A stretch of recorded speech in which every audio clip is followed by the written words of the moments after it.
Very good morning Prajith. ഈ കൈലാസം എന്താണ്? കൈലാസം സ്ഥലപ്പേരാണ്. കൈലാസ സ്ഥലപ്പേരാണ്. അത് ശിവന്റെ സ്ഥലപ്പേരല്ലേ? അതെ, പക്ഷെ അടിച്ചു മാറ്റി. പക്ഷെ ഇപ്പൊ താമസിക്കുന്ന സ്ഥലം പറയാൻ പറ്റൂല. ചപ്പിളിമുക്കെന്നാണ്. അതുകൊണ്ട് നമുക്ക് അങ്ങനെ പറയാൻ പറ്റൂല. പ്രകാശ് കൈലാസം ഫ്രം ചപ്പിളിമുക്ക്. പ്രവാസല്ല പ്രജിത്ത്. അതെ, പ്രജിത്ത് കൈലാസം ഫ്രം ചപ്പിളിമുക്ക്. ചപ്പിളിമുക്ക് അയ്യോ അങ്ങനെ പറയല്ലേ. കൈലാസം മതി, കൈലാസം. പ്രജാത്ത പേരൊക്കെ മാറ്റി. മറ്റേ ഇവന്റെ പേരും രാജേഷ് എന്നാണ് എന്ന് പറയുന്ന പോലെ അല്ലേ? രായപ്പനാണ് ഞാൻ എന്നുള്ളതാ. പക്ഷെ ആ പേര് മോശമൊന്നുമല്ല, നല്ല പേരായിട്ടു. പ്രജിത്ത് കൈലാസം. കൈലാസം ഓക്കെ, ഫ്രം ചപ്പിളിമുക്ക്. ചപ്പിളിമുക്കല്ല. ഓക്കെ, അപ്പൊ ചപ്പിളിമുക്കാർക്ക് ഒരു വിഷമമുണ്ടോ ആ പേരങ്ങനെ ആവുമ്പോ അല്ലെ? അങ്ങനെ ബുദ്ധിമുട്ട് നേരിട്ടിട്ടുണ്ടോ? ഇല്ല, അത് കല്യാണം കഴിച്ചോ? കല്യാണം കഴിച്ചിട്ടില്ല. കല്യാണം കഴിച്ചിട്ടില്ല. പെണ്ണ് കാണാൻ പോകുമ്പോ എന്ത് പറയും? ഞാൻ പ്രജിത്ത് കൈലാസം എന്ന് പറയോ? ഞാൻ പ്രജിത്ത് കൈലാസം ഫ്രം ചപ്പിളിമുക്ക് എന്ന് പറയും. അല്ല, ഞാൻ പ്രജിത്ത് കൈലാസം എന്ന് പറയും. അതെ പറയത്തുള്ളൂ. ചപ്പിളിമുക്കിൽ ആക്ഷേപിക്കരുത്. ചപ്പിളിമുക്കിലെ പ്രേക്ഷകർ നമുക്ക് എതിരായി തീരും. അപ്പൊ ചപ്പിളിമുക്ക് നല്ല സ്ഥലമാണ്, നല്ല മനുഷ്യരുമാണ് അല്ലേ? നല്ലത്.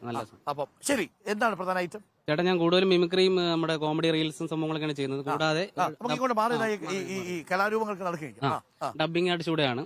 ഞാൻ ഈ ഫീമെയിൽ വോയിസും മെയിൽ വോയിസും ഒരുമിച്ച് ഡബ് ചെയ്യാറുണ്ട്. ഫീമെയിലും മെയിലും ഒരുമിച്ച് ഡബ് ചെയ്യും. അപ്പൊ നമുക്ക് കേൾക്കാം. പിന്നെ ഞാനൊരു വെറൈറ്റി ആയിട്ട് ഒരു ഐറ്റം ചെയ്യുന്നുണ്ട്. Prank call. പയ്യന്മാരെയൊക്കെ വിളിച്ചിട്ട് പെണ്ണിന്റെ സൗണ്ടിൽ പറ്റിക്കും. അതിപ്പോ ഇൻസ്റ്റാഗ്രാമിൽ അത്യാവശ്യം. ഒന്നും പറ്റിച്ചേ. ഞാനൊരു സജഷൻ പറഞ്ഞോട്ടെ. പറഞ്ഞോ. ചേട്ടന്റെ എന്തെങ്കിലും ഫ്രണ്ട്സ് ഉണ്ടെങ്കിൽ നമുക്ക് ലൈവ് ആയിട്ട് ഇപ്പൊ ഞാൻ വിളിച്ചെന്ന്. അത് വേണമെന്നില്ല, കാരണം അത് പിന്നീട് പ്രശ്നമാവും. അപ്പൊ എന്നെ പറ്റിച്ചോ അത് ലൈവായിട്ട്? ഓക്കെ. ഹലോ, എന്താ? അരുണേട്ടനാണോ? അരുണാണ്. എവിടെ നിൽക്കുക? ഞാനിപ്പോ ഉള്ളത് വർക്കലയിലാണ്. ഏട്ടാ എവിടെ ഏട്ടാ? ഒന്ന് പറ ഏട്ടാ. ഈ ടോണിലാണ് വിളിച്ചത്. മനസ്സിലായി കാണും പ്രാങ്ക് എന്താണെന്ന്. അങ്ങനെ എളുപ്പം വീഴുന്ന കക്ഷിയൊന്നും അല്ല കേട്ടോ. പണ്ട് +2 പഠിക്കുന്ന സമയത്ത് ഒരുത്തനെ വിളിച്ച് പറ്റിച്ച് അവനെ ആറ്റുകാൽ ക്ഷേത്രത്തിൽ കാണാൻ പോയി പെണ്ണെന്ന് പറഞ്ഞു. അവസാനം കാണാത്തോണ്ട് അവൻ കടലിൽ ചാടാൻ പോയി. അപ്പൊ നിങ്ങൾ സ്ഥിരമായി വിളിച്ച് പ്രാങ്ക് ചെയ്യുന്ന ആളെ ഞങ്ങൾ ഇപ്പോൾ വിളിച്ചിട്ട് കൊണ്ടുവന്നിട്ടുണ്ട്. അദ്ദേഹത്തിന്റെ പേര് പ്രജിത്ത് കൈലാസമാണ്. വേണ്ടത് ഇത് കഴിഞ്ഞ് നിങ്ങൾ കൊടുത്തോളൂ.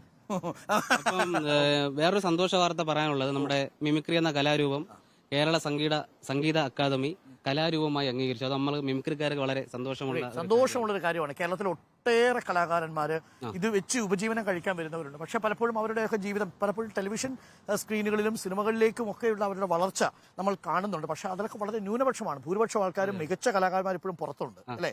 അപ്പൊ പ്രജിത്ത് സ്ഥിരമായിട്ട് ചെയ്യുന്ന ഐറ്റം ഏതാ? ഞാനിപ്പോ നമ്മുടെ ജയ മൂവിയിലെ കുടച്ചനാട് കനകം ചേച്ചിയുടെ വോയിസും ചെയ്യും.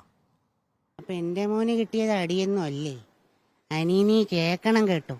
അയ്യോ, അടിയൊന്നും അല്ല, ചവിട്ട്. എന്റെ മുന്നിൽ ആരെങ്കിലും ഒരു മനുഷ്യനെ ഇങ്ങനെ എടുത്തിട്ട് ചവിട്ടാവോ?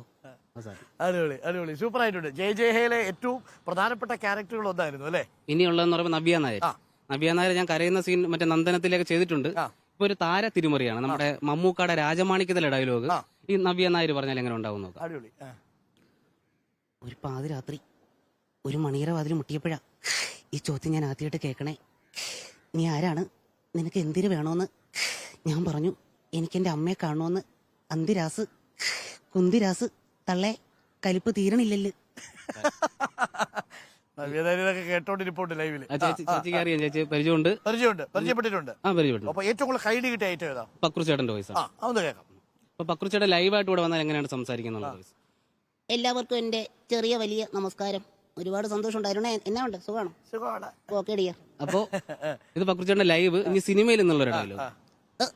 ഓമനെ ദേ അപ്പം മുട്ടക്കറി. നിന്നെ പോലെ നിന്റെ അയൽക്കാരനെ സ്നേഹിക്കണമെന്നല്ലേ ബൈബിളിൽ പറഞ്ഞിരിക്കുന്നേ? അല്ലേ ഓമനെ? കുഞ്ഞോന്റെ എന്നെ കൂടെ കൊണ്ടുപോടാ. അവ ഗംഭീരമായിട്ടുണ്ട്. പ്രജിത്ത് എവിടെ വീട്? ഇനി ചപ്പിളിമുക്ക് ഏത് സ്ഥലമാണ്? ചപ്പിളിമുക്ക് വിട്ടില്ല. കൈലാസം എന്ന് പറയാൻ പറ്റില്ല. കൈലാസം എവിടാന്ന് വെച്ച് കഴിഞ്ഞാൽ നാട്ടിൽ എന്നെ അടിക്കും. ഒരു കൈലാസം കിളിമാനൂർ തട്ടത്തുമലയ്ക്ക് അടുത്താണ്. തട്ടത്തുമലയ്ക്കുള്ള കൈലാസമാണ്. കിളിമാനൂരാണ് ഗണപതി ക്ഷേത്രത്തിനുണ്ട്. നമ്മുടെ സ്ഥലപ്പേരാണ് കൈലാസം. ആണല്ലേ? കിളിമാനൂർ ഒട്ടേറെ കലാകാരന്മാരുണ്ട്, പ്രത്യേകിച്ച് മിമിക്രി കലാകാരന്മാർ, അനിലെ പോലുള്ള കലാകാരന്മാരൊക്കെ ഒരുപാട് കലാകാരന്മാർ. ഞാൻ വർക്കല ഇന്നും വന്നത് ഒരു റെക്കോർഡിങ്ങിന് വേണ്ടി. വർക്കല ഞാൻ കലാരംഗമായിട്ട് ഒരുപാട് ബന്ധപ്പെട്ട സ്ഥലം. ജീവിച്ചു പറ്റുന്നുണ്ടോ പ്രജിത്തെ? കുഴപ്പമില്ല കേട്ടോ, അത്യാവശ്യം ഉണ്ട്. എന്നാലും പാടാണ്, എന്നാലും അഡ്ജസ്റ്റ് ചെയ്തൊക്കെ അങ്ങ് പോകുന്നു. കുഴപ്പമില്ലാതെ പോകും. Okay, thank you Prajith. നമ്മളെ ഇന്നത്തെ പ്രഭാതം ധന്യമാക്കിയതിൽ. അപ്പോ നല്ല കാര്യം. ഈ നവകേരള സദസ്സിൽ പങ്കെടുക്കാൻ പോയോ? അല്ല, ഇന്ന് അതിന്റെ പ്രോഗ്രാമിന് പ്രോഗ്രാമിന് വേണ്ടി പോകുന്നുണ്ട്. ഓക്കെ, അപ്പൊ നമുക്ക് വെഞ്ഞാറമ്മൂട് വെച്ച് കാണാം. Thank you. Okay, thank you.